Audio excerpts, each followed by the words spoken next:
İxtisas seçiminin nəticələri bu gün açıqlanacaq. Yaxın saatlarda açıqlanacaq. Məhz dünən minlərlə abituriyentimizi, onların valideynlərini bu cür vədlərlə aldatdı dırnaqarası bəzi ekspertlər.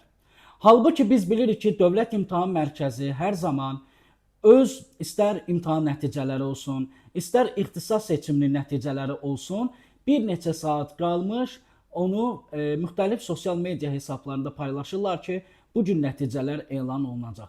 Lakin Dövlət İmtahan Mərkəzindən belə bir paylaşım olmadığı halda görəsən bizim bu fırıldaqçı, yalançı, vicdandan və əxlaqdan yoxsul dırnaqarası ekspertlərimiz bu məlumatı hardan öyrənmişdilər ki, dünəncə nəticələr açıqlanacaq. Minlərlə abituriyent, onların valideynləri necə stres keçirdilər. Hətta gecəni saat 2-yə, 3-ə qədər gözləyən abituriyent valideynləri olub. Sosial mediada onların üsyanını görürük. Lakin əlbəttə biraz da günahı elə həmin abituriyentlər və valideynlər özlərində axtarmalıdırlar. Əvvəlcə bu dırnaqarası ekspertlər hələ ixtisas seçimi başlamamış, filan ixtisasın balı 100 bal artacaq, filan ixtisasın balı 100 bal düşəcək. Mən istənilən balla istənilən abituriyenti istənilən ixtisasa sala bilərəm deyib, təbii ki, cahil, savadsız, məlumatsız kütləni özünü inandırmağa çalışdı. Bəziləri bunu bacardı. Bundan sonra ixtisas seçim mərhələsi başladı və vicdansızlığın daha bir nümunəsini gördük. 300-350 manata ixtisas seçimi edən adamlar, dırnaqarası ekspertlər gördük.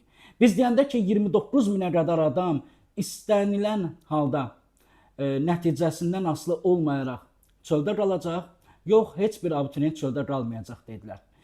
Və dünən yalançılığın daha bir nümunəsi. Ümumiyyətlə, artıq 2-3 ildən biz belə halların şahidi oluruq. Dırnaqarası ekspertlər cəmiyyəti aldadır. Mən onların yerində olsaydım, dünən Dövlət İmtahan Mərkəzi nəticələri açıqlamadı. Ən azından səhv elədiyimi deyərdim, video çəkib üzr istəyərdim. Yaxud da cəmiyyətimiz özü belə dırnaqarası ekspertlərə bir sanksiya qoymalıdır. Onların fikirlərinə önəm verməməlidir və artıq ondan sonra həmin dırnaqarası ekspertlər meydandan çəkiləcəklər. Hələ 2 ay əvvəldən sertifikasiya imtahanlarında da müəllimləri səhv çıxaran bəzi dırnaqarası kurikulum təlimçiləri var idi. İddia edirdilər ki, Təhsil Institutunun təqdim etdiyi suallarda heç bir problem yoxdur. Lakin Təhsil Institutu etiraf elədi ki, bəli, suallarda problem var. Və təəssüf ki, hələ də həmin adamlar utanmadan, arlanmadan metodika fənnindən hazırlıq qeydiyyatı başladıblar. Həmin adamlar sertifikasiyaya hazırlaşan müəllimləri utanmadan müsahibə edirlər. Müsahibə ilə bağlı reklam çarxları çəkirlər, reklam videoları paylaşırlar. Heç utanmırsınız? Və yaxud da cəmiyyətə səslənirəm. Normal ölkələrdə, normal cəmiyyətlər belə edir. Onların gözündən düşmüş adamların fikirlərinə önəm vermirlər. Belə adamlar, belə dırnaqarası ekspertlər bizim zamanımızı, vaxtımızı, hisslərimizi oğurlayırlar.